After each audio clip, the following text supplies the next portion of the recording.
une production du Studio SF. Bienvenue au Sans Filtre, le podcast où on parle de ce qu'on veut avec nos invités. That's it, je suis PH Quentin, avec moi, Doom Plante. Yeah. L'épisode de cette semaine est encore une fois présenté par notre partenaire officiel qu'on adore, Food Hero, qui est une application qui vise à vous faire économiser de l'argent tout en réduisant le gaspillage alimentaire en faisant votre épicerie dans les surplus affichés par les différents marchés. Donc, comment ça fonctionne? C'est que vous pouvez sauver jusqu'à 25 à 60% de rabais en faisant votre épicerie sur l'application. Donc, vous downloadez l'application, vous créez votre compte, vous obtenez 5 $ sur votre première commande. Vous faites votre épicerie selon les produits qui sont affichés. Vous choisissez l'heure de ramassage, vous allez ramasser ça et vous avez en fait après ça une épicerie beaucoup moins chère en réduisant le gaspillage alimentaire. Le gaspillage alimentaire, c'est énorme comment il y a de la bouffe qui se jette. Puis en plus, on le sait, l'épicerie coûte de plus en plus cher, donc tout le monde gagne. C'est disponible dans les IGA, les métros, les Rachel Berry, les marchés Bonichois, les marchés Tradition. Et toutes les informations sont dans la description du podcast. Cette semaine, j'aimerais commencer en disant bonne année. En disant joyeux temps des fêtes, parce que c'est ça, c'est la fin de l'année. Et on fait ho ho ho! on fait notre revue de l'année, on fait notre genre de bye-bye sans filtre. On fait notre infoman maison. On passe en fait en revue, on retourne en arrière un peu. Ça a été quoi les épisodes marquants? Ça a été quoi les sujets marquants aussi au Sans Filtre cette année? Ça a été quoi souvent qui est un peu un reflet des sujets importants aussi au Québec et dans le monde même. Donc nos meilleurs épisodes, on va mettre des extraits, on va les commenter, on va nous autres revenir un peu nos réflexions, c'est ça. Nos réflexions sur l'année qui vient de j'ai de la misère, qui vient de passer, puis en vous souhaitant un bon début d'année, puis rock on. Rock on. Salut gang, c'est PH, évidemment, vous m'avez reconnu. Ma recommandation de la semaine culturelle, c'est d'écouter le film Mommy de Xavier Dolan, qu'on a reçu d'ailleurs sur notre podcast. Un super podcast très marquant. Vraiment. Mais Mommy, personnellement, c'est évidemment un de mes films québécois préférés. Je me rappelle exactement où est-ce que j'étais quand je l'ai écouté. Je me rappelle exactement l'émotion que j'ai eue quand il y a l'espèce de dévoilement du punch final, même si c'est pas un film à punch. Là, c'est pas le punch qui est extrêmement intéressant, mais je me rappelle exactement la boule dans le ventre qui m'avait pris, l'émotion que j'avais vécue. C'est un film qui m'a marqué. C'est un film qui a marqué, je pense, beaucoup de monde. Puis si vous l'avez déjà écouté, puis si vous voulez et que vous voulez le réécouter, ou si vous l'avez jamais écouté, ben le film est disponible sur tout.tv extra. Fait que allez voir ça, honnêtement. Recommandation culturelle. Toi, Dom, tu l'as vu? Moi, je l'ai vu. Moi, je trouve que c'est un des grands films du catalogue québécois. Ouais. C'est un des plus grands films. C'est probablement mon préféré de Xavier. Incroyable performance aussi de tout le monde. Tout le monde dans ce film-là. Antoine-Olivier Pilon est complètement incroyable. Grand film, super touchant, super beau, à tous les niveaux. Ouais, fait que allez sur tout.tv extra, pour aller écouter Mommy. Le podcast d'aujourd'hui est présenté par NordVPN. NordVPN est un service qui sécurise ta connexion Internet, qui chiffre tes données de navigation pour te protéger de ta confidentialité, peu importe où tu es dans le monde. Et un des services vraiment intéressants de NordVPN, c'est que tu peux changer virtuellement ta localisation. Donc, si tu es en voyage et tu veux encore que NordVPN, que l'Internet pense que tu es au Québec, ou l'inverse, que tu veux avoir accès à quelque chose qui est juste disponible aux États-Unis ou n'importe où dans le monde, une émission, un site web, un whatever, tu y as accès grâce à NordVPN. Et grâce à la protection anti-menace pro, NordVPN vous protège de menaces en ligne, notamment le phishing, les malwares, les fausses boutiques, toutes ces choses-là qui rendent votre navigation Internet moins agréable. Ils protègent aussi, ils font aussi une veille du Dark Web. Donc, si vos données personnelles sortent sur le Dark Web, vous allez en être averti.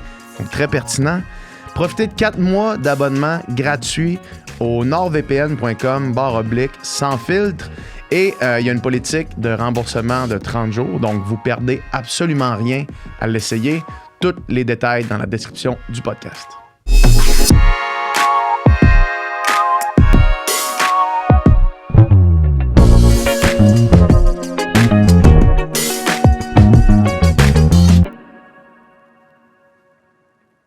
What's up tout le monde? Bienvenue à Sans Fil Podcast.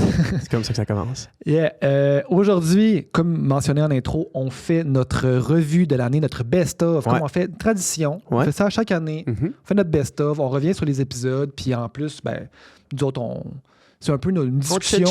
On chit-chat sur ces épisodes-là, sur les grands thèmes qu'on a abordés au Sans Fil Podcast, les moments marquants et tout ça. Donc, sans plus tarder. Sans plus attendre, Dom. C'est quoi ton premier best-of? Mon premier best-of. Ton premier épisode marquant de l'année 2025. Mon premier best-of, commencer en disant encore une belle année de Sans Fil Podcast. Encore une très belle année. Encore une belle année, encore des beaux invités, des épisodes marquants, des épisodes qui ont bien rayonné, aussi des extraits de podcasts qui ont... Puis, c'est ça, des sujets chauds, des sujets importants, des sujets... Fait que je suis très fier du travail accompli. On lâche pas, on est toujours là, on continue. Un de mes épisodes marquants, moi, puis un de mes thèmes marquants, c'est la culture québécoise. C'est ton année engagée J'ai eu ma période engagée Era. Un genre de 2 mois durant lesquels tu étais assez actif. Plus au printemps dernier, où est-ce que j'ai été investi d'une mission de défendre et de faire valoir la culture québécoise. Puis je suis encore aussi investi de cette mission-là, mais je suis tombé dans une période... ça demande, tu sais, mettons, je sais pas si on peut appeler ça du militantisme, mais tu sais, être actif sur les réseaux, puis genre, tu sais, faire valoir ses idées, ses opinions, c'est de l'énergie. C'est vraiment de l'énergie, puis à un moment donné, j'ai manqué d'énergie et de temps pour tout faire, là, pour genre être ce gars-là tout en le faisant, tu sais, parce que tu sais, je veux pas être juste le gars qui défend l'art, je veux aussi le gars qui fait de l'art, mettons, puis être le gars qui fait le podcast, puis ça, fait que là, c'était comme juste trop, mais tu sais, Moi, j'ai été activiste vegan pendant 3 ans, puis ça a été terminé après. Puis je me suis dit, je peux plus l'être jamais parce que je vais mourir en faisant ça, là, tu sais. C'est de l'énergie, tu sais, puis c'est... puis, tu sais, les gens aussi qui vont, tu sais, qui commentent l'actualité puis qui donnent leur opinion à chaque jour sur des choses. Moi, j'en faisais une responsabilité d'être informé puis d'être comme de réfléchir à ce que je voulais dire puis ça soit, tu sais. Puis ça demande du travail. Oui. Dire son opinion un peu sur le top de sa tête de même à chaque matin, c'est une chose, mais genre le faire bien, c'est un travail. Fait que, mais ça pour dire que le sujet est pas moins important pour moi. Puis on en a traité beaucoup sur on le en a parlé podcast, plusieurs fois. On en a parlé avec le ministre de la Culture, Mathieu Lacombe. L'épisode que je veux qu'on parle aujourd'hui, c'est l'épisode avec Lou-Adrienne Cassidy, parce qu'on l'a reçu, parce que 2025 a été l'année Lou-Adrienne Cassidy. Puis je suis vraiment content parce que c'est une amie, personnellement, moi, que je connais depuis longtemps. Puis j'ai toujours su le talent qu'elle avait. Puis, tu sais, ses affaires, elle est déjà super bien, mais tu sais, avec son album Journal d'un loup-garou cette année, ça l'a complètement explosé. Tu sais, vraiment, ça l'a pogné la coche, si on veut, du mainstream. Là. Maintenant, au Québec, tu dis le nom de Lou-Adrienne Cassidy, puis les chansons... Depuis la disque, parce qu'il y a eu beaucoup de boomers à la disque qui critiquaient le fait qu'ils connaissaient personne, probablement parce qu'ils sont décalés justement de la culture québécoise. Là. Mais ça, c'est drôle. Ça, c'est drôle parce que, tu sais, ça, Même au-delà des boomers, beaucoup de monde, j'imagine qu'ils sont dans une genre de chambre d'écho. En fait, puis je dis ça, puis peut-être que c'est aussi ma chambre d'écho à moi, où est-ce qu'il y a probablement plein d'artistes qui rayonnent dans d'autres chambres d'écho que moi, j'en ai rien à calisser. Mais on est tous dans une chambre d'écho, qu'on le veuille ou non. Là. On est tous dans notre propre chambre d'écho qui est différente pour chacun. Puis c'est ça aussi qui est le problème dans comment la culture se propage. C'est qu'on a chacun nos petits algorithmes qui nous feed, qui nous poussent tout le temps un peu les mêmes affaires. Puis notre vision de ce qui est la culture, puis même notre vision de ce qui est le monde est complètement, finalement, influencée, voire dictée par comme notre algorithme, ce qui nous est fidé à tous les jours, là, puis ça devient comme la réalité et le monde, mais finalement, le monde il est multiple. Ça fait ça en culture, puis c'est pour ça que, justement, au lendemain de la disque, parce que Lou a complètement tout raflé, ben, elle a gagné 12 Félix. Puis que là, tu vas voir les commentaires sur Facebook, puis c'est juste, c'est qui elle, c'est qui elle, c'est qui elle. Ben, c'est comme, ben, tu sais, au lieu de dire c'est qui elle, va donc checker c'est qui elle, tu sais, premièrement. Ouais. Après ça, j'en veux pas aussi au monde de dire c'est qui elle. Parce que c'est le résultat, c'est le fruit du monde dans lequel on vit aujourd'hui, puis de comment justement l'information se propage, puis comment les réseaux sociaux dictent notre vision du monde. Avant, à une certaine époque, on consommait tout plus les mêmes médias, puis tout le monde savait tout plus c'est qui les artistes au Québec, puis c'était quoi les émissions qu'on écoutait au Québec, puis non. Fait que là, c'est moins ça. Mais, c'est ça, en même temps, tu sais, ça fait 10 ans. Tu sais, la disque, ça récompense les artistes qui font de la musique en ce moment. C'est genre, si t'as pas sorti d'album cette année, c'est normal que tu sois pas à la disque. Là. C'est comme les meilleurs albums de l'année. Fait que c'est sûr que ça va être la musique actuelle là, qui va être récompensée là. Fait que là, si t'as pas vraiment suivi ce qui se passe dans la musique depuis 5-10 ans, puis là, t'écoutes la disque, puis tu fais juste, ben là, je connais personne, c'est comme, ben, c'est normal. Il y a tout le temps du nouveau monde qui va arriver. Le monde, il est pas figé, puis ça sera pas... Même si je l'aime, Isabelle Boulay, ça ne sera pas elle à la disque à toutes les années. Je ne sais même pas, elle n'a probablement pas de sortie d'album cette année, Isabelle Boulay, fait qu'elle ne sera pas à la disque. Là, je sais pas. Mais. On n'est pas dans la chambre d'écho. Ouais, c'est ça.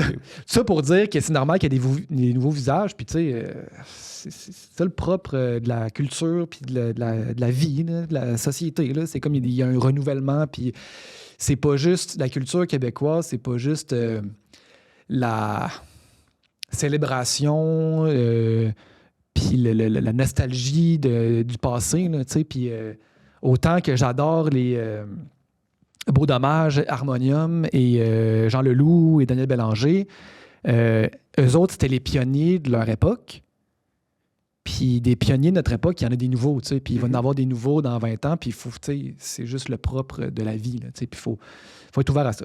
Bref, tout ça pour dire qu'on a reçu Lou juste avant la sortie de ton album. Ouais, on l'avait eu en pré-écoute. Ouais. Puis, moi, tu sais, puis elle nous avait envoyé son album, puis moi, pas pour faire mon Nostradamus, là, mais je me souviens, j'ai dit, cet album-là, ça va tout péter.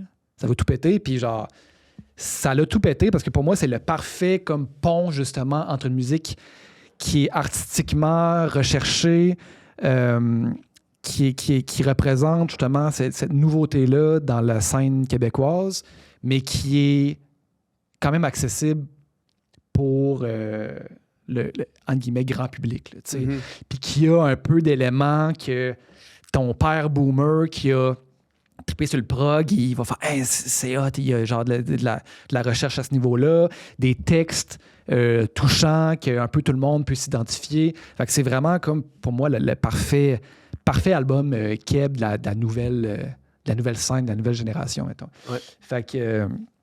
Puis tu sais, on a parlé avec elle de sujets qu'on a parlé aussi avec Mathieu Lacombe, qu'on a parlé plusieurs fois. Puis ça a été un sujet trendy un peu cette année, le genre l'essor, puis je ne veux pas dire la défense, parce que c'est pas qu'elle a besoin d'être défendue, mais l'espèce de l'importance de la culture québécoise, mettons, puis on dirait qu'on a entendu plus dans les médias, puis c'est vraiment beau, puis je sens vraiment que cette année, il y a eu un genre de mouvement de « Hey, c'est hot ce qu'on fait ici », tu sais. « Hey, c'est bon ce qu'on fait ici ». Puis l'espèce de sentiment d'infériorité de c'est tout le temps, on est tout le temps moins bon, puis c'est tout le temps plus là ce qui se fait aux États-Unis, on dirait que là, on est en train de passer par-dessus ça, puis on est en train de commencer à être fiers de ce qu'on fait. Peut-être que c'est ma chambre d'écho parce que... Ouais, c'est ça que j'allais dire, parce qu'on dirait que moi, j'ai senti cette espèce d'affaire-là pendant un bout, pendant l'année, justement, là, ce que tu expliques là, de comme, hey, genre, un renouveau, puis on est fiers de ce qu'on fait, puis on pousse les artistes québécois de l'avant. Ouais. Puis, on dirait que mon optimisme par rapport à ça s'est un peu éteint dans les derniers mois. Puis je sais pas qu'est-ce qui s'est passé nécessairement dans mon algorithme, mais on dirait que je suis retombé dans un cynisme assez profond par rapport au Québec, mettons, de la jeunesse québécoise qui dit genre qui préférait être le 51e État. Là. Puis ça, je l'ai vu beaucoup. Il y a là, tu sais. une partie de la Puis population. beaucoup de, justement, après la disque, beaucoup de personnes de notre âge qui c'est genre, c'est qui ça, tabarnak? Lou Adrian qui? Ouais. Tu sais, genre des gens qui ont une tribune, là, tu sais, qui ont des milliers de personnes qui les regardent. Puis dans les commentaires, tu vas voir, puis c'est juste genre, ouais, style là, avec juste tant de streams sur Spotify versus telle autre affaire, genre Sale Barbe, qui a comme 14 fois les streams. Puis là, juste du monde qui. Puis je me suis dit, peut-être que c'était pas comme je pensais que c'était. Peut-être que je m'étais campé dans. Mais là, je dis ça, puis avec tout le pessimisme du monde, là, j'étais comme peut-être que j'étais pas si campé dans. J'étais si au pouls de la vraie affaire, là, tu sais. Puis, mais je dis ça, peut-être que je me trompe. C'est dur en crise à tâter le pouls de la société parce qu'on n'a pas accès à qu'est-ce qui est vraiment l'idée globale, là, tu sais. Encore là, c'est ça, tu sais, le Québec, il est pas uniforme, puis il est multiple, puis genre, c'est ça, autant que t'as un genre de renouveau d'intérêt, puis surtout chez les jeunes, mettons, je pense que quand même, il y a... Puis tu sais, l'autre jour, mettons, j'ai fait une entrevue avec genre un étudiant en journalisme au cégep, que lui, il me dit qu'il voit dans son entourage, genre...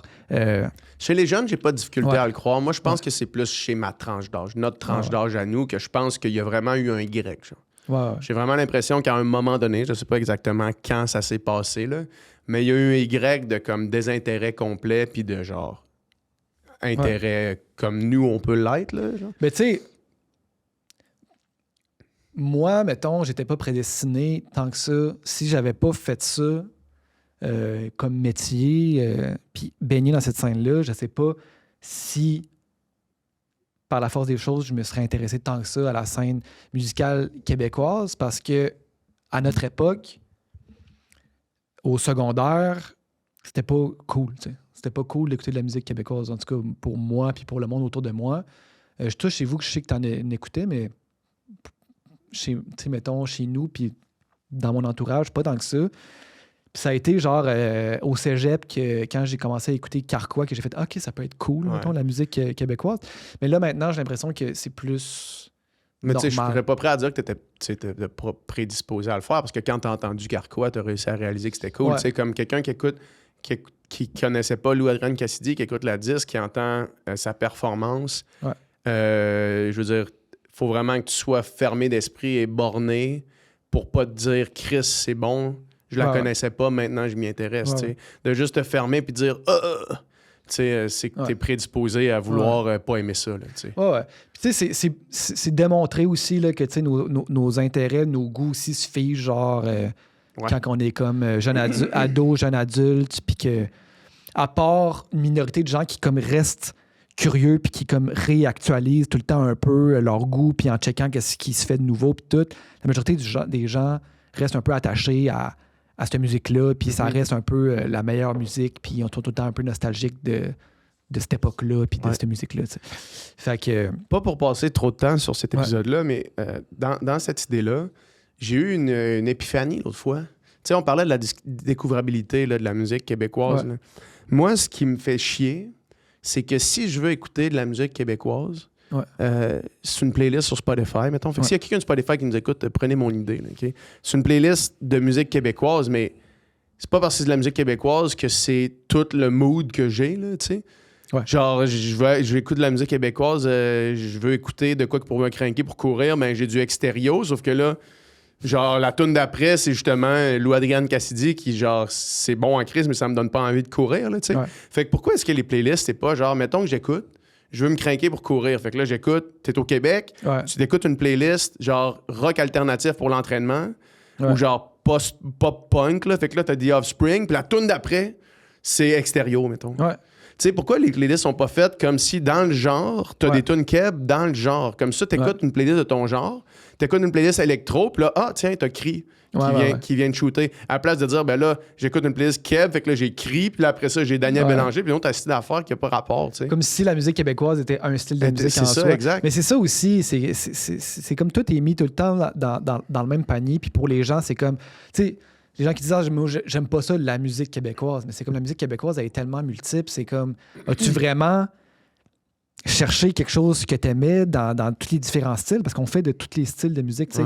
Fait que j'avoue que ça, c'est une bonne idée d'en glisser à travers c'est la même chose, styles. en fait, sur Netflix, là, tu sais, de faire, ben là, j'aime les crimes policiers, puis là, c'est soit t'aimes les films Keb, fait que tu vas écouter Mommy, puis de père en flic, ou ben t'aimes, mais si, mettons, j'aimais les crimes policiers, ben là, t'as Good Cop, Bad Cop à côté de genre The Girl with a Dragon Tattoo, mettons. Ouais.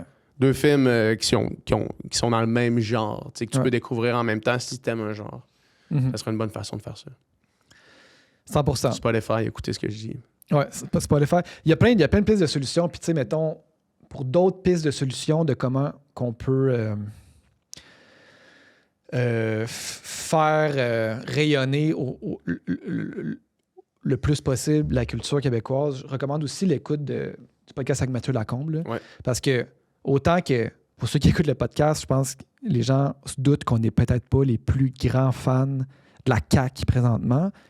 Mais lui, honnêtement, je trouve... Parce que tout le monde au Québec, en ce moment, n'est pas les plus grands fans de la CAQ. Lui, honnêtement, il fait une bonne job, je trouve. Puis je trouve que ça paraît qu'il a ça à cœur, puis il amène des bonnes solutions pour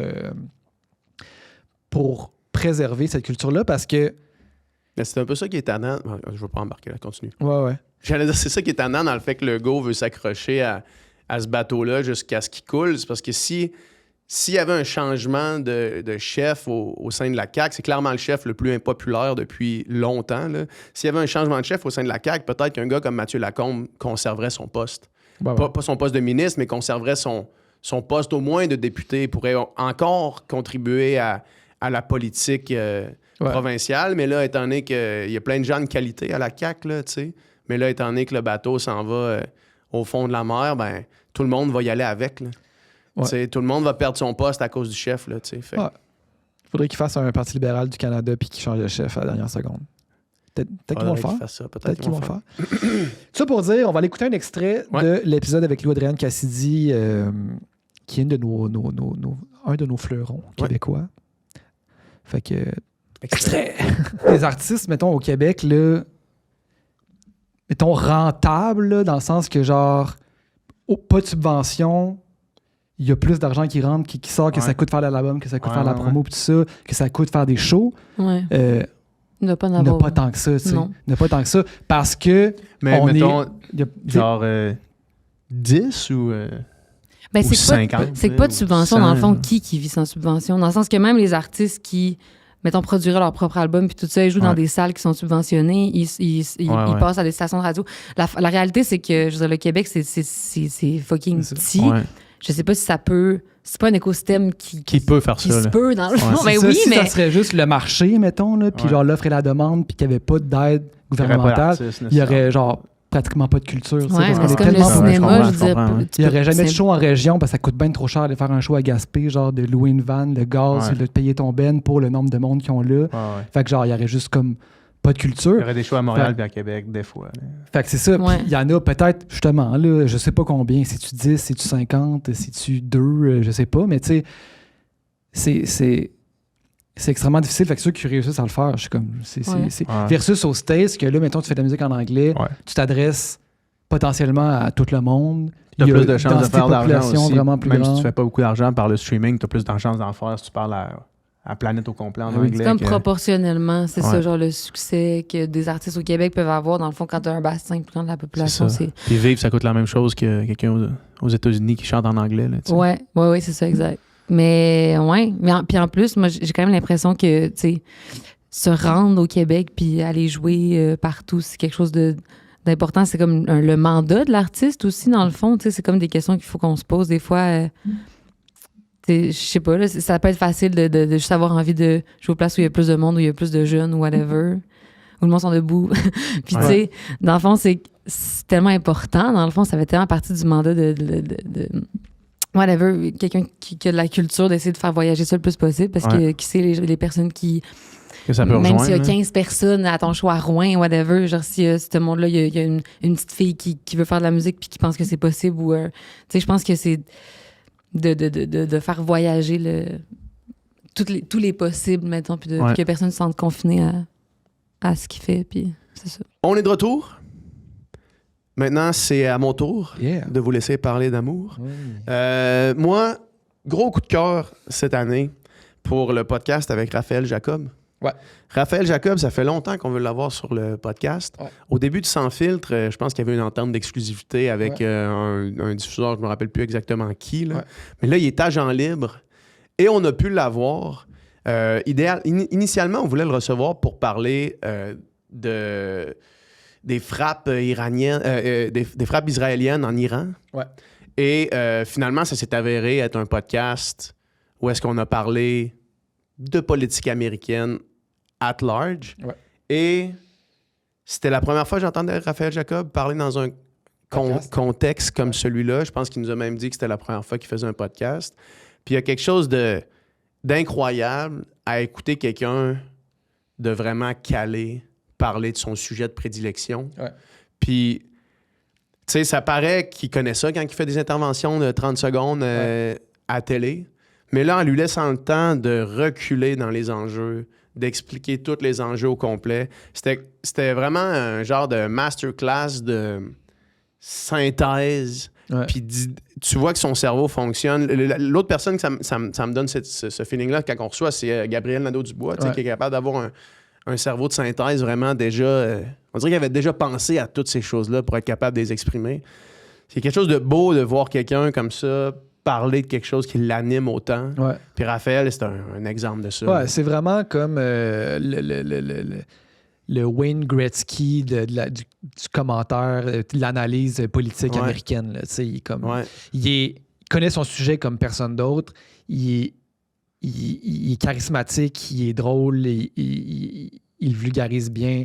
Il est vraiment fort. Fait que, ça a été un podcast incroyable. Là, puis un que je me suis fait vraiment beaucoup parler, là, que le monde trouvait ça fou qu'on ait reçu. Ouais, vraiment. C'est vraiment une légende. Là. Vraiment, c'est une jeune légende quand même. Il est devenu légendaire rapidement. Là.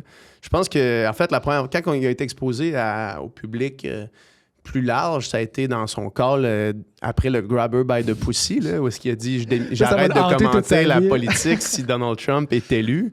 Mais tu vois, cet exemple-là démontre à quel point ce qui se passe aux États-Unis, c'est au-delà de l'entendement. Puis même Raphaël, qui suit ça depuis tellement longtemps, ça avance plus, en fait, pour prédire des affaires parce que le livre de règlement est plus à table, tu sais. Ouais. Tout peut se passer. Puis on a, tu sais, juste au quotidien, encore aujourd'hui, alors qu'on se parle, tu sais, il y a tellement de genre d'incertitudes qui planent au-delà de la politique américaine. Tu sais, le Marjorie Taylor Greene, là, qui quitte en claquant la porte, ça, on en aurait parlé à Raphaël quand il est venu, il n'aurait jamais eu cette... peut-être qu'il aurait pensé que ça c'était possible, mais pour nous qui regardons ça de l'extérieur, c'est comme... C'est tellement imprévisible là, que ça peut se passer. Qu'est-ce qui se passe avec le dossier Epstein? Man, les Epstein Files, c'est tellement fou. C'est comme, dans quel monde, dans quel univers parallèle on vit, dans quelle simulation on vit pour que les Epstein Files, comme c'est un thing, là, puis que genre... Ouais, puis un thing qui va sûrement mettre plus que juste Donald Trump dans la marde, là. De tous les partis, là. C'est transpartisan, là, les Epstein Files. Là. C'est qui Baba, là? Moi, je sais c'est qui Baba, man? C'est-tu un cheval ou c'est Bill Clinton? Damn, man. Ah, c'est fou, hein? C'est fou. Imagine, mais c'est ça, les Epstein Files, c'est juste le pire de l'être humain qui va être dévoilé prochainement, sûrement. Là. Mais on sait tellement plus quoi croire, en plus, tu sais, avec genre... Avec tous les médias alternatifs, avec le AI, avec... Tu sais, juste, mettons, là, je voyais genre... c'est un autre dossier, mais tu sais, les nouvelles updates genre de Nano Banana, là, qui fait des... Tu sais, là, c'est impossible. C'est genre une photo d'une fille dans un café. Ouais, on a vu la même photo. Qui a l'air... Pris avec un iPhone. Pris avec un iPhone d'une fille dans un café. Ouais. Là, c'est rendu impossible de dire si c'est du AI. Fait que genre, à partir de maintenant, une photo n'est plus une preuve de rien. Là, à moins qu'il y ait une manière de le détecter autre, là, que c'est du AI. Sinon, c'est comme c'est juste fini. Là, fait que c'est tellement rendu difficile. Fait que là, c'est comme, tu sais, les Epstein Files, mais là, tu checks ça. C'est comme, qu'est-ce qui est vrai, qu'est-ce qui est pas vrai, qu'est-ce qui est... Fait que là, ça fait aussi que tout le monde doute de tout. Fait que, tu sais, même si ça sortait, là, que genre... Ben oui. Même si ça sortait que c'était vrai que le Donald Trump a abusé des mineurs là, sur l'île de Epstein, là, Je pense même pas que ça le coulerait parce que le monde questionnerait si c'est vrai ou non, puis ça finirait par passer comme sur le dos d'un canard. Ouais. C'est J'ose croire, j'espère que non, mais on sait pas, tu sais. Ouais. Mais ouais, Raphaël, définitivement un invité qu'on va essayer de réavoir dans le futur. Très, très cool conversation. On vous laisse un extrait de cette conversation-là. Extrait. La Constitution est floue et grise sur plein d'enjeux. Sur le pouvoir de déclarer la guerre, de lancer le pays en guerre. Il faut appeler un chat un chat. Ce que les États-Unis ont fait, ce sont des actes de guerre vis-à-vis de l'Iran. De toute évidence. Ben, pas de toute évidence aux États-Unis. Aux États-Unis, on dit, regardez, tu parles du vice-président, M. Vance, quand on lui a posé la question à savoir est-ce que les États-Unis sont entrés en guerre contre l'Iran, il y a quelques jours à peine, qu'est-ce qu'il a dit? Il a dit, on n'est pas en guerre contre l'Iran, on est en guerre contre le programme nucléaire de l'Iran, comme si on pouvait être en guerre avec un programme. Dans tous les cas, c'est disputé aux États-Unis à savoir est-ce que ce sont des actes de guerre, mais faites l'exercice inverse une seconde. Si c'était 3 sites sur le sol américain qui avait été ciblé par des bombes de l'armée iranienne, est-ce qu'il y a un seul doute raisonnable que le gouvernement américain catégoriserait ça de façon claire, sans équivoque, comme des actes de guerre? Évidemment que la réponse est non. Donc, ce sont des actes de guerre et le président n'a pas le droit d'agir comme il l'a fait. Donc, j'allais dire que la Constitution est floue sur bien des enjeux, sur le fait de lancer des hostilités militaires, de partir en guerre. Le pouvoir est donné de façon exclusive aux élus du Congrès et non au président et à son cabinet. Donc, ça, c'est la première chose. Mais la deuxième, pourquoi est-ce qu'on est... passe avec ça? Ce qui se passe avec ça? Ce qui se passe avec ça, c'est qu'on nous sort la même cassette à chaque fois depuis non pas des années, mais des décennies à ce stade-ci. C'est-à-dire, oui, le président l'a fait, parce que ses prédécesseurs l'ont fait. Et c'est vrai.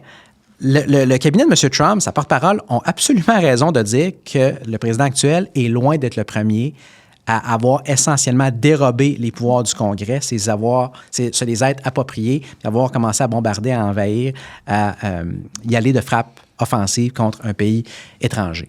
On est de retour. Prochain épisode marquant pour moi. En fait, un de nos invités chouchous, je pense qu'on a reçu plusieurs fois sur le podcast, c'est Jean-Martin Hossan. Oui. Jean-Martin Hossan, que j'y dis à chaque fois qu'on le reçoit, puis je le dis souvent sur le podcast, moi, ça a été quand même, tu sais, des figures de même, des fois, dans des moments importants de ta vie qui te marquent et qui t'influencent. Moi, j'étais à l'université. Quand Jean-Martin Hossan, j'ai eu connaissance de son existence, puis qu'il a quitté le PQ, il a fondé Option nationale, puis qu'il était plus dans les médias ou sur les réseaux sociaux. Il était comme un peu influenceur avant que ça s'appelle influenceur, là, tu sais, aussi. Là, il faisait du contenu, puis il parlait de souveraineté. Puis moi, en fait, c'est probablement la personne qui m'a convaincu. Tu sais, j'avais déjà probablement une affinité ou une tendance vers le souverainisme. Mais là, lui, il est vraiment venu concrétiser puis mettre ça béton là, chez moi, le souverainisme. Fait que je trouve que c'est un gars, justement, le plus convaincant, le plus solide quand il parle de souveraineté. Puis aussi quand il parle d'économie, en fait, parce qu'on c'est un peu un épisode sur 2 sujets. Un épisode parce que lui est économiste de formation, puis nous expliquer, en fait, le contexte économique dans lequel on vit. Là. Ça a été ça, un peu le but de l'épisode. On sait, l'inflation est hors de contrôle, le prix des logements. Puis donc, comprendre pourquoi c'est ainsi, puis justement, là, le contexte économique des dernières années, comprendre la bourse, par exemple, l'impact de la COVID, l'impact de la guerre en Ukraine, etc., etc. Puis, par la force des choses, quand on reçoit Jean-Martin Hossan, la discussion finit toujours par bifurquer vers le souverainisme. Puis pour moi, justement, le fait qu'il soit économiste fait que ces arguments qui parle sont super pragmatiques. Puis justement, c'est ça. Je pense que les gens qui sont souverainistes de cœur sont déjà convaincus. Les gens qui sont plus prudents ou sceptiques, souvent plus pour des arguments économiques, souvent à cause de leur portefeuille. Fait que c'est ce genre d'argument-là qui peut aider à convaincre ces gens-là. Jean-Martin nous avait déjà dit par le passé que le seul argument fédéraliste qui n'était pas capable de défendre, de défaire, c'était l'argument de cœur. Fait que si tu te sens canadien, il n'y a rien que je peux te dire qui va te faire pas te sentir canadien. Fait que ça, c'est factuel. Mais j'ai l'impression que tu assierais Jean-Martin Hossan en face de n'importe quel fédéraliste pour une conversation où est-ce que les deux parties s'écoutent. Là. Pas juste un genre de dialogue de sourds où est-ce que tu fais juste... souvent, les débats, c'est un peu ça. Là, c'est juste du monde qui disent leur affaire, l'autre dit son affaire, puis là, il n'y a personne qui essaie de raisonner à savoir c'est quoi la vraie affaire. Personne va changer d'idée dans ce Non, genre de c'est ça. débat-là. Mais si tu l'assois, lui, devant quelqu'un qui voterait non dans un référendum, mais qui est prêt à entendre des arguments, je suis persuadé qu'il serait capable de convaincre n'importe qui. Ouais. Parce qu'il est tellement factuel, il est tellement calme. Tu sais, je ne l'entendrais pas monter le ton. Là. Je pense que si quelqu'un dit un argument bidon, il va juste faire ben, tu vois, ça, c'est de la foutaise, puis genre, voici pourquoi. Là. Puis moi, je pense que, en tout cas, advenant une campagne référendaire, je touche du bois pour que. Il prenne la place qui lui est due dans le camp du oui. Là, ouais. Parce que je pense qu'il peut être vraiment un atout très important. Un atout vraiment important puis très influent là-dedans.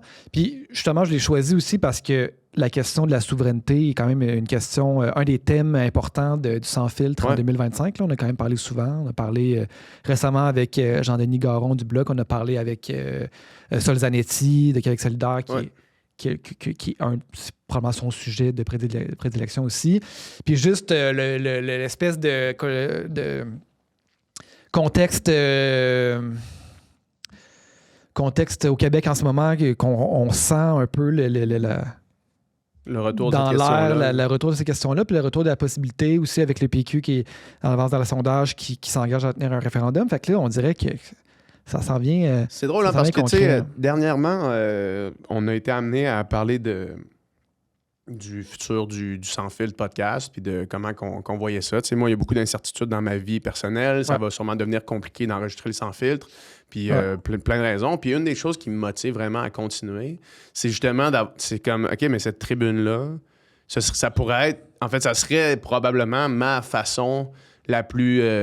grande d'avoir un impact advenant une campagne référendaire où est-ce que cette question-là serait posée aux Québécois, tu sais, fait que je me dis, ne serait-ce que pour ça, de garder cette tribune-là pour être capable justement de l'utiliser pour devenir, je sais pas, de la propagande pour le oui, ben, je me dis, Chris, ça vaut la peine. Ouais, puis tu sais, chacun aussi, le faisant en parlant à son public. Là, ouais, exact. Puis c'est comme ça qu'on va y arriver. Là, c'est qu'on parle tous à nos publics. Puis tu sais, hier, je t'ai envoyé, comment il s'appelle, Charon, là? Comment il s'appelle? C'est pas Pierre?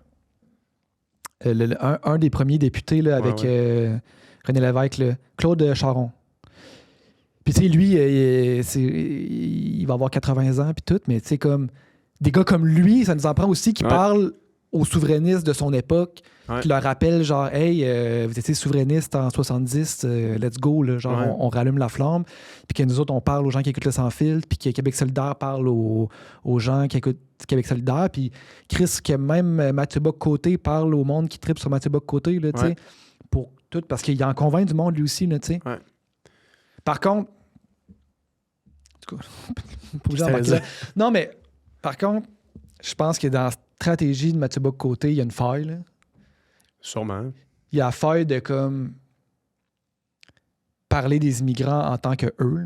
Puis aussi longtemps que tu vas parler des immigrants en tant que eux et pas en tant que nous, en tant que... S'ils sentent pas que tu les accueilles, ça leur tentera pas d'être dans ton équipe. Là, le but, c'est de les avoir dans notre équipe. Puis Falardeau, il disait... je sais pas comment... C'est avec moi, t'es mon frère. Là. Mais en crise, d'où tu viens, dis-moi où tu t'en vas, là, tu sais. Puis les Québécois, il y en a toutes les calices de souche. Mais il disait aussi, si t'es ici en pensant que t'es à New York, des calices. Aussi? Ouais. Aussi, moi, je pense que être Québécois, c'est ceux qui décident de l'être, là, tu sais. Ouais, exact. C'est ceux qui veulent l'être, tu sais. Ouais. Puis, mais c'est à nous autres de faire en sorte aussi, c'est à eux autres de vouloir l'être, puis c'est à nous autres de vouloir qu'ils soient, tu sais. Ouais. Puis évidemment que tu sais... Encore là, je parle encore de eux puis nous, mais tu sais, finalement, on l'est tous, là, Québécois. Oui, tout à fait. Mais Mathieu Bock-Côté va aller convaincre des gens de voter pour le oui. Et puis une fois qu'on aura un pays, ben on fera qu'est-ce qu'on veut avec, là, tu sais. Ouais. Ça prend Mathieu Bock-Côté et Manon Massé dans la même équipe. Ouais. Mais c'est juste, ça prend le plus ça prend le plus de monde issu de l'immigration Ouais, possible. Tout à fait. Puis leur rôle à eux, en fait, c'est pas Mathieu Bock-Côté, il a ce rôle-là. Il prend le rôle qu'il veut.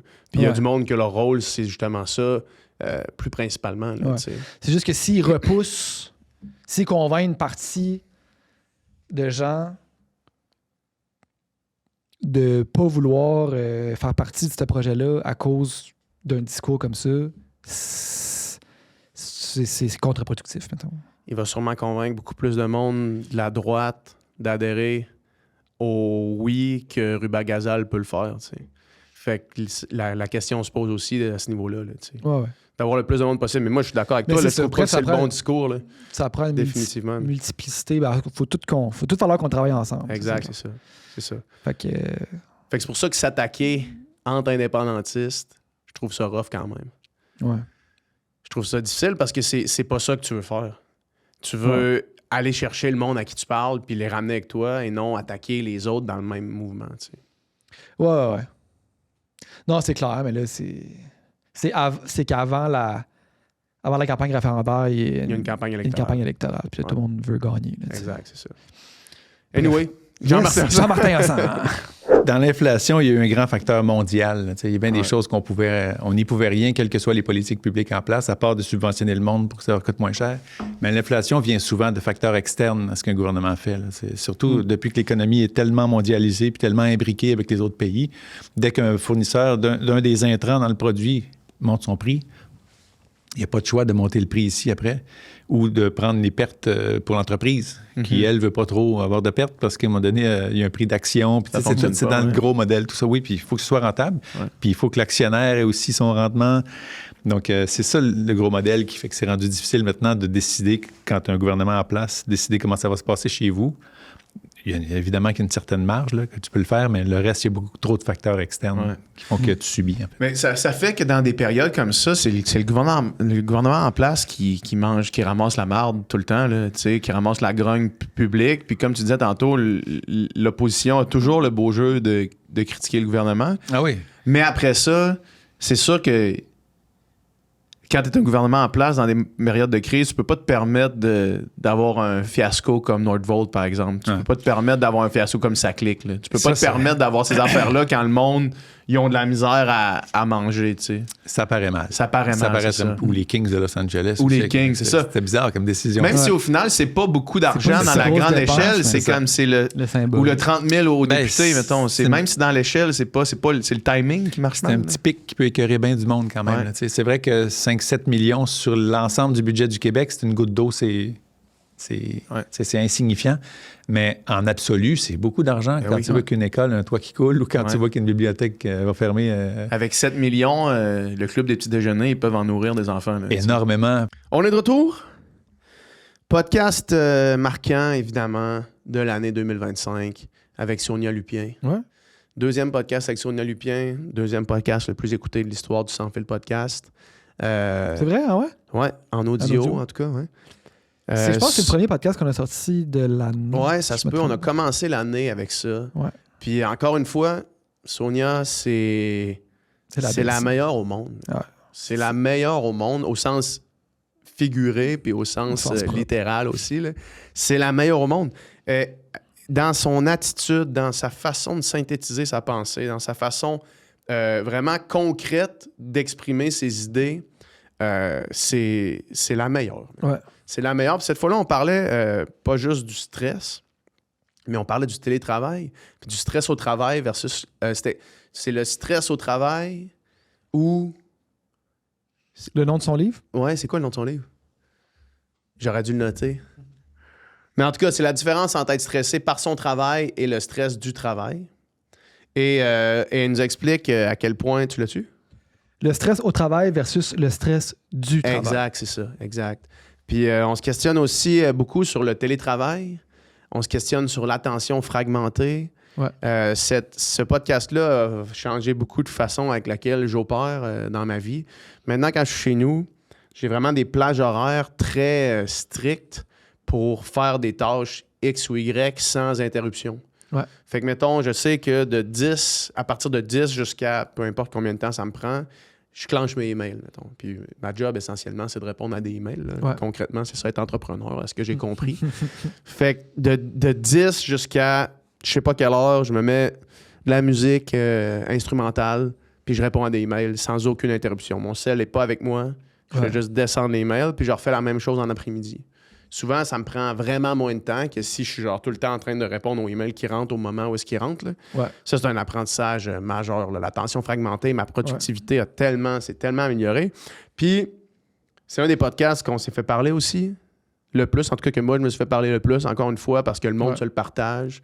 Le monde, il se l'envoie parce que c'est tellement du gold. Ben, c'est parce que ça a un impact concret sur la vie du monde. Exact. Tu sais, je veux dire, tout le monde ou presque tout le monde vit du stress. Ben, tout le monde vit du stress. Tout le monde a un enjeu par rapport au stress puis aimerait avoir des trucs pour mieux le gérer, pour mieux le canaliser. Parce qu'en plus, ce que Sonia a dit aussi, c'est pas... Faut pas vouloir éviter le stress à tout prix, mais il faut savoir le gérer, le contrôler un peu. Ouais. Puis par rapport au travail, justement, tu sais, comment optimiser son travail, comment diminuer son stress du travail.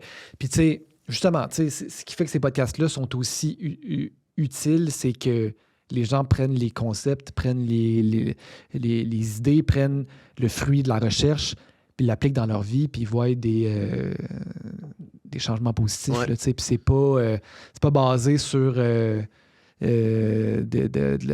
la croissance personnelle, le New Age, c'est basé sur la science. Ouais. Sonia donne des trucs tellement concrets, tellement clairs de comment pouvoir améliorer ta propre vie. Là. Ouais. En un changement, juste en prenant conscience de ce que tu es en train de faire, ça change tout. Ouais. Une des affaires qui s'est passée aussi pendant ce podcast-là, c'est que j'ai réalisé à quel point le monde ne croit plus...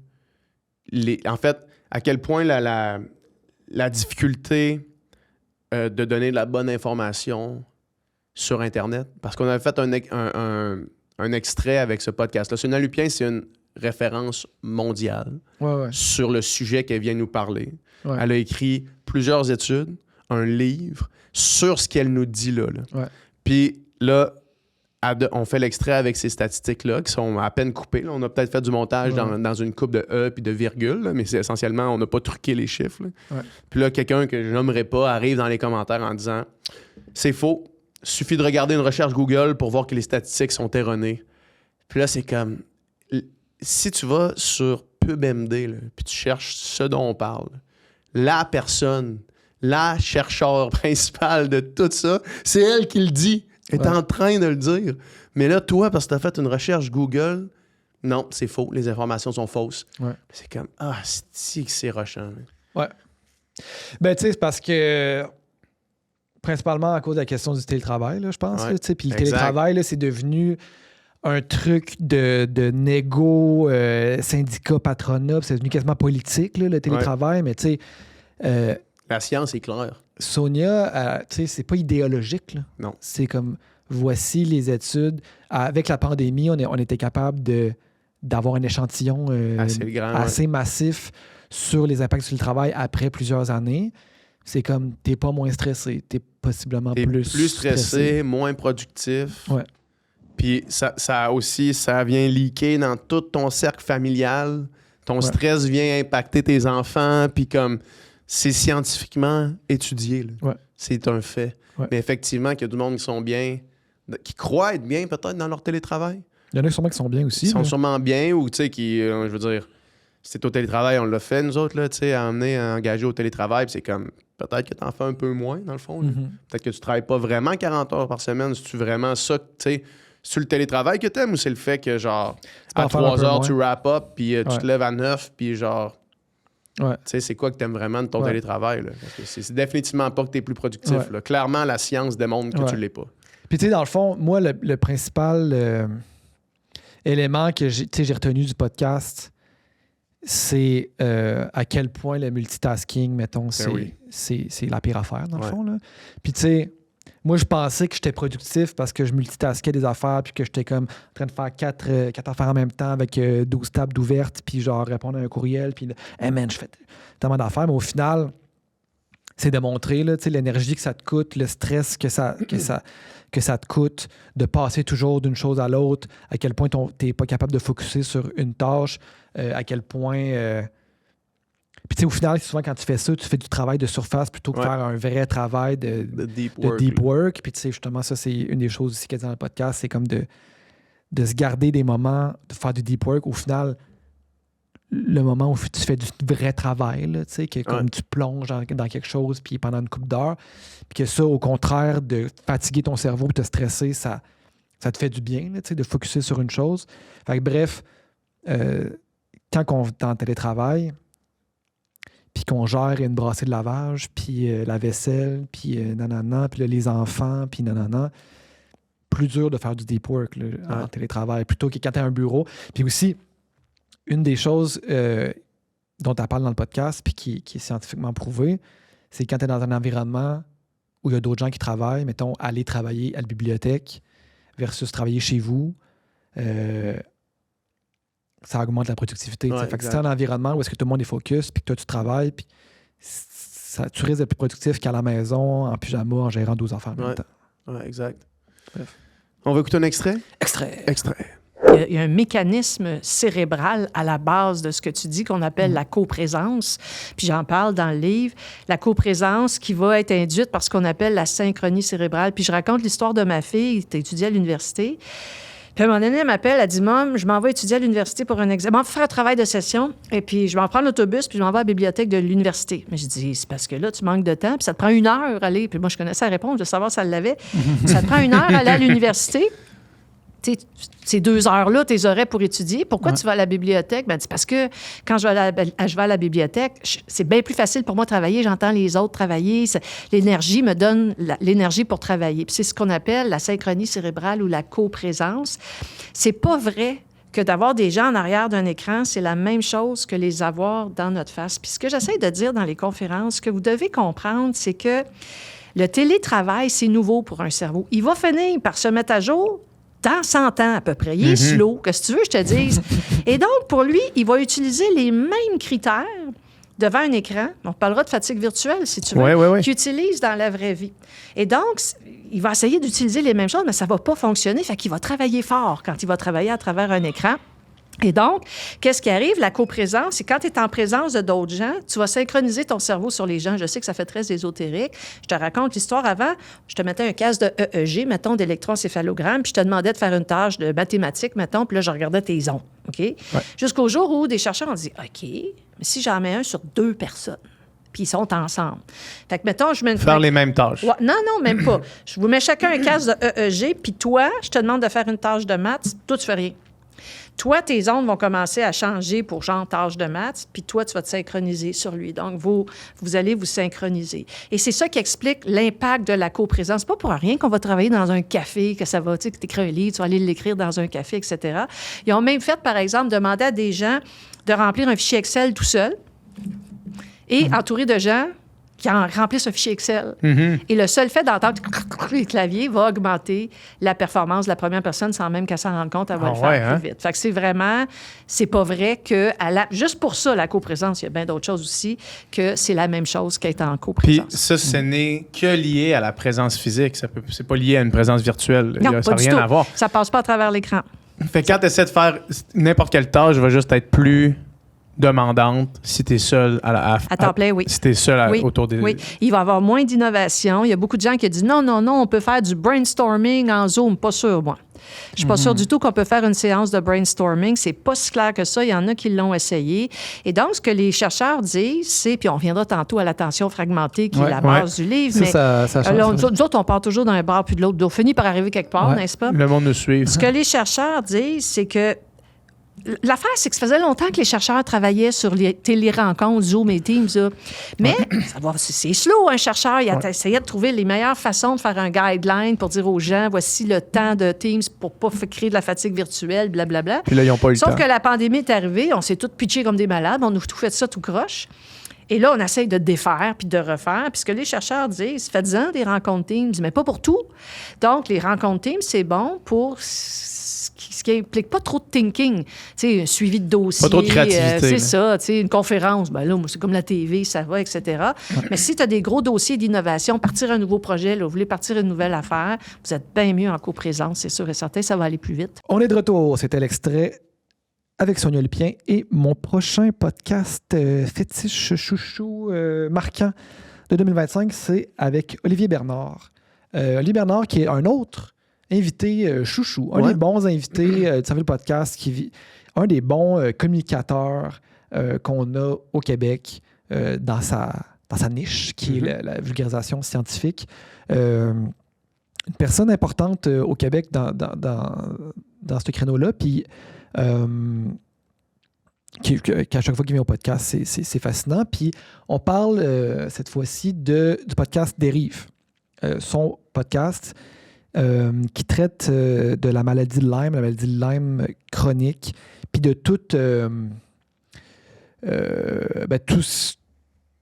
l'industrie qui est autour de ça, puis en fait, qui prend le sujet de tous les côtés, là, finalement, pour essayer de le comprendre puis le décortiquer.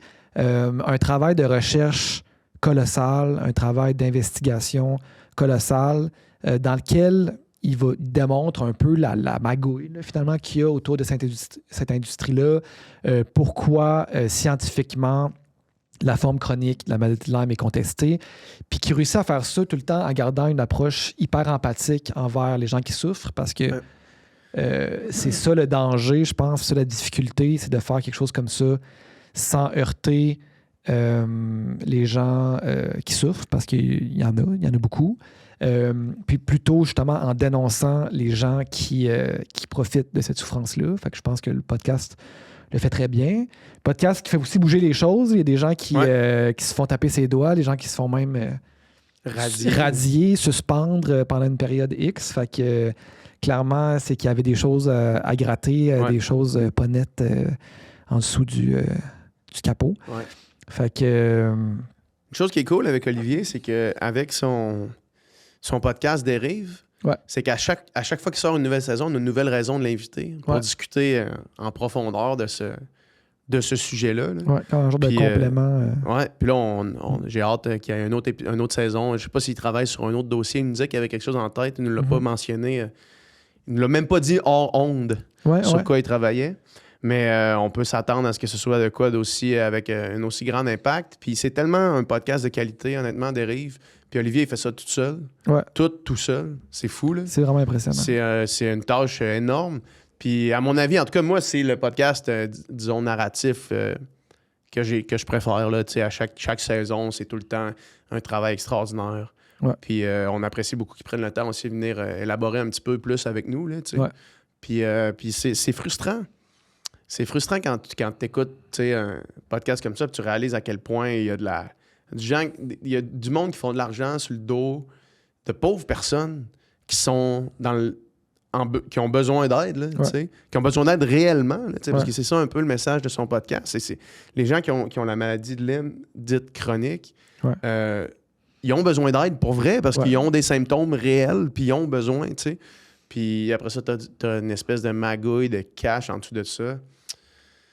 Faire de l'argent sur le dos des gens, c'est vraiment de la merde. Oui.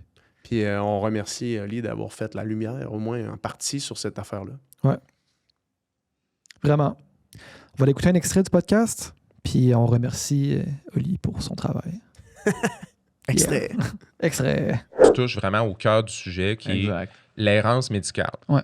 Puis moi, c'est drôle parce que ma blonde, elle me dit ça des fois, elle dit ta série c'est plus une série sur l'errance médicale que sur la maladie de Lyme, à la limite, parce que tu peux enlever tous les mots maladie de Lyme puis remplacer par d'autres affaires, puis ça fonctionne encore, la série, genre, tu sais.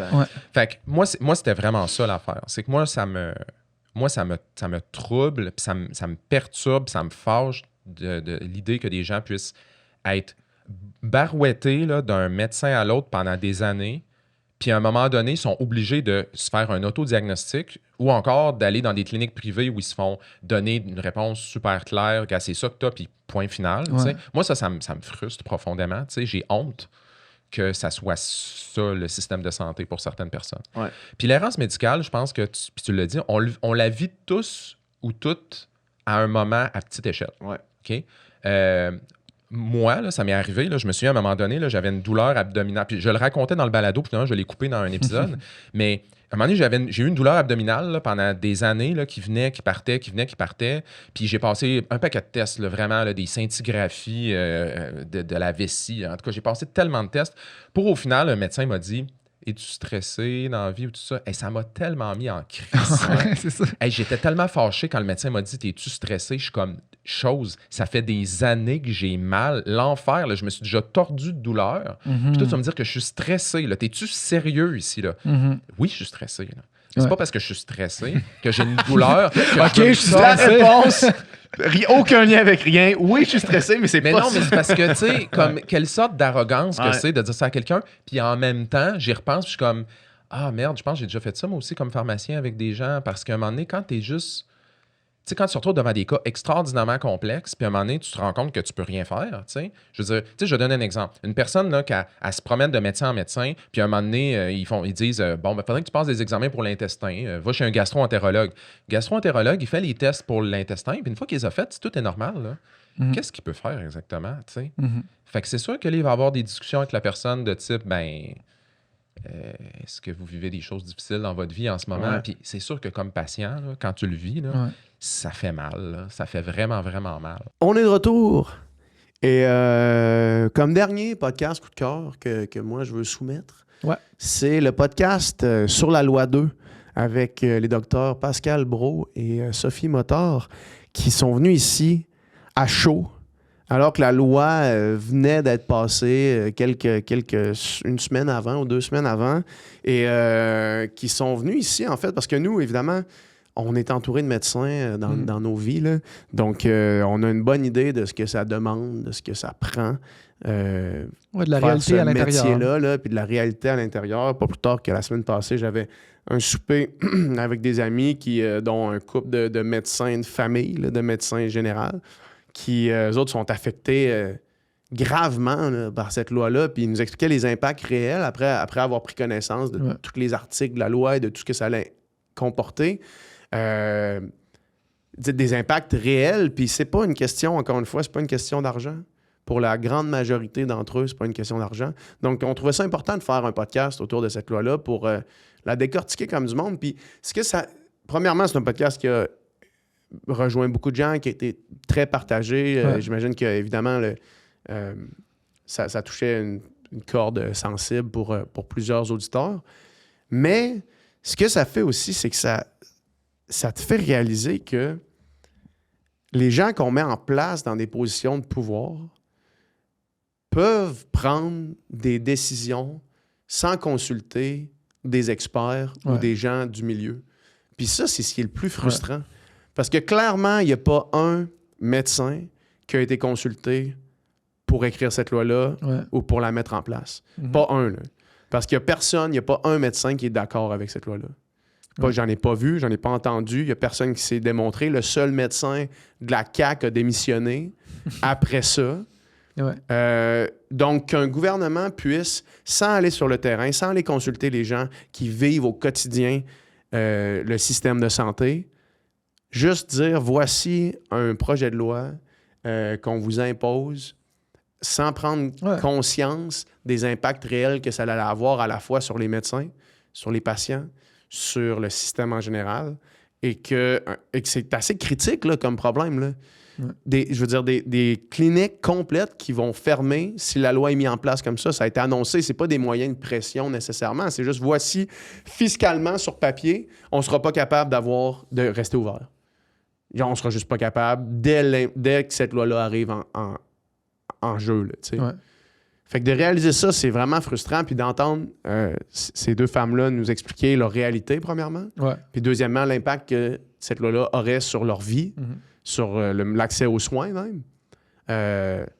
Ça rend ça encore plus désolant. Là. C'est vraiment une décision prise en regardant des colonnes de chiffres et des statistiques, en se disant, sur papier, ça marche, mais en considérant pas justement la réalité du terrain, puis en considérant pas tout le travail invisible qui est pas... C'est ça, je pense, le nœud du problème. C'est comme, il y a tellement de travail invisible que les médecins facturent pas, qu'on voit pas, toute la paperasse qui est autour de ça, qui prend du temps. puis qu'on peut pas juste leur dire travaille 2 fois plus parce que, je veux dire, ils travaillent déjà plus qu'un temps plein là, pour la plupart. Là, fait que, bref. Fait que oui, c'est ça, un podcast où est-ce que. Puis tu sais, on les sent. Frustrés. On les sent fâchés, puis tu sais, avec raison. Puis beaucoup d'exemples, tu sais, exemple après exemple après exemple de situations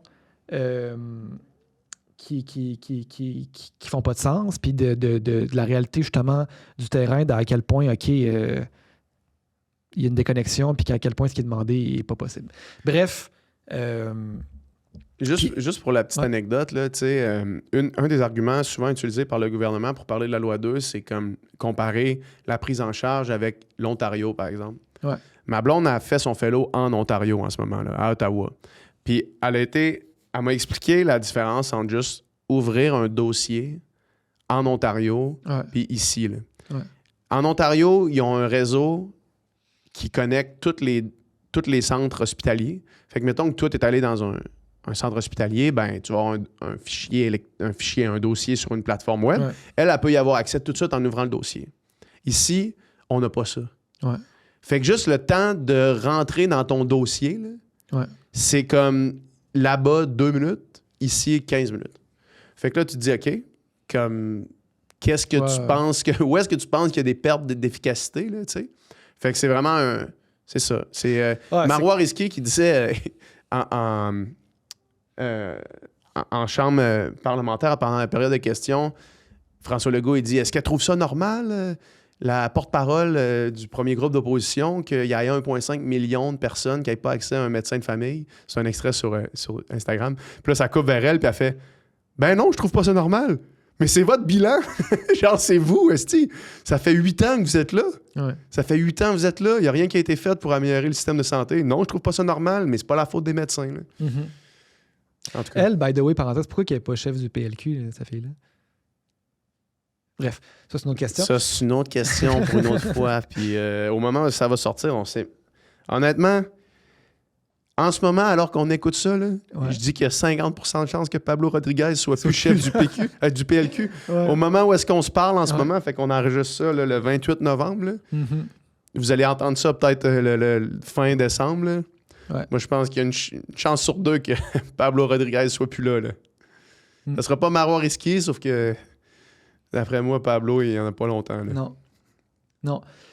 En tout cas, c'est un autre dossier. C'est un autre dossier. Fait que, on va écouter un extrait? Extrait.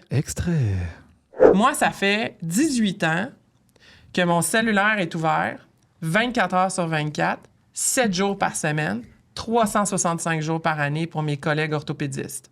Depuis le début. Fin de semaine, voyage, le peu que je prenais de vacances, j'ai mon cellulaire parce que j'ai toujours cru au système public. Okay? Donc, il y a toute l'aide, en fait. Je règle à peu près entre 2 et 10 orthopédistes ou médecins autres qui m'appellent de d'autres centres hospitaliers au Québec. Puis j'ai toujours répondu à ces appels-là. J'ai jamais rien chargé de ces consultations téléphoniques-là parce que je croyais que, justement, j'ai ramené une expertise. Des consultes de collègues qui ont besoin de ton expertise. Qui ont besoin d'aide. Écoute, j'ai une masse, telle affaire, qu'est-ce que t'en penses? Moi, j'ai toujours répondu parce que ce que je veux, c'est améliorer l'accessibilité des soins. Fait que ça, c'est mon cheval de bataille depuis 18 ans. Fait que pour les cas d'onco, je suis tout le temps de garde. Quand on est de garde officielle pour la traumatologie, ça, c'est un autre chapitre de plus. Fait que j'ai été formée comme orthopédiste. Fait que s'il y a une fracture d'ange, fracture ouverte, etc. Il y a 2 semaines, tu vois, j'étais de garde. Moi, je les ai calculés, j'ai été 105 heures à l'hôpital. OK? Ça veut dire que quand on est de garde dans le CIUS de l'Est, comme orthopédiste, on couvre l'urgence à Maisonneuve et l'urgence à Santa. On couvre les patients qui sont hospitalisés en orthopédie et à Maisonneuve et à Santa Cabrini.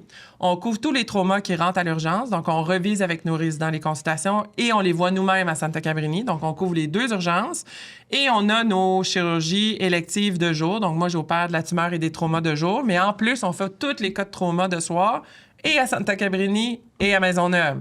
Fait que ça veut dire qu'on reste à l'hôpital jusqu'à temps qu'il n'y ait plus de cas opérés ou vraiment rendu à 1h du matin ou minuit. À Santa Cabrini, il n'y a pas d'équipe de nuit, c'est une équipe de garde. Fait qu'à un moment donné, ils nous demandent, opérez pas toute la nuit parce que le lendemain, cette équipe-là est dédiée à une salle d'opération. Fait que dans ma semaine de garde, on fait minimum un bon 12 à 14 heures à l'hôpital de jour, mais souvent, on reste en plus le soir, souvent jusqu'à 9, 10, 11 heures, minuit, pour tourner les patients, pour faire les chirurgies de trauma. Fait qu'une semaine de garde, là, c'est au-dessus de 100 heures par semaine.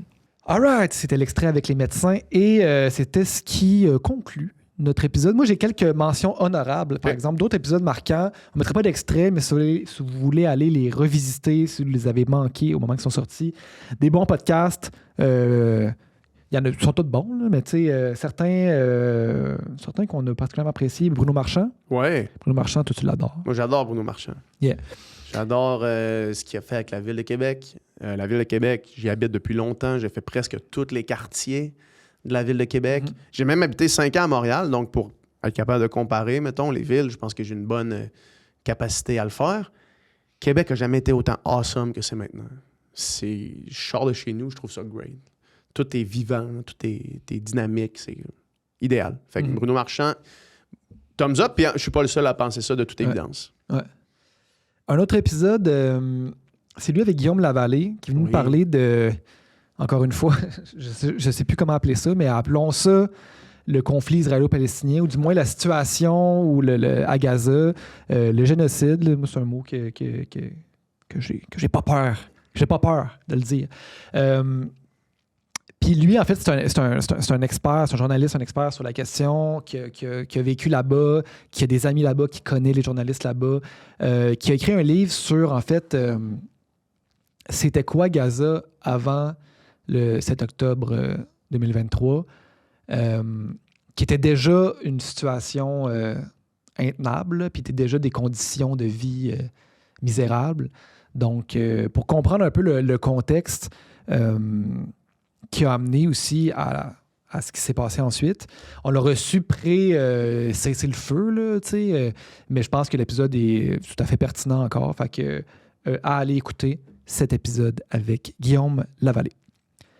Prochain épisode marquant, qui peut être pertinent d'écouter là, ce temps-ci, là, en début de nouvelle année, l'épisode avec Benoît Boulanger. Ben Boulanger qui est un chum. Qui est un chum, ami, parce qu'on avait fait un épisode en début d'année 2025 où on parlait de fameuses résolutions. Ouais. Puis c'est quoi une bonne résolution, comment les tenir. C'est super intéressant. Lui qui est nutritionniste de formation, qui est aussi athlète, donc puis qui est un des meilleurs nouveaux vulgarisateurs scientifiques dans le domaine de la santé, je trouve, au Québec. Fait qu'un super épisode. Tout à fait. That's it? Rapidement, on a quand même eu des invités de marque. On a parlé un peu plus tôt Mathieu Lacombe, qui a été un épisode marquant aussi. On a reçu Mélanie Joly quand même, qui est comme une ministre fédérale importante. Là. Fait que Big Shot, ça en fait pas de casse. On reçoit du gros monde. Hein. On avait reçu Jacques Minsing aussi, Valérie Plante aussi. Ouais, on a reçu l'année de la politique. Ouais, on a beaucoup d'invités politiques cette année. On aime ça. C'est évident, vous aimez ça aussi. Fait que sur ce, merci gang. Merci à tous de nous écouter. On vous aime, on vous lit, on vous apprécie. On est chanceux de vous avoir. Très reconnaissant. Vous faites vivre le podcast. On n'est rien sans vous. Wild. Merci gang. Ciao. Ciao.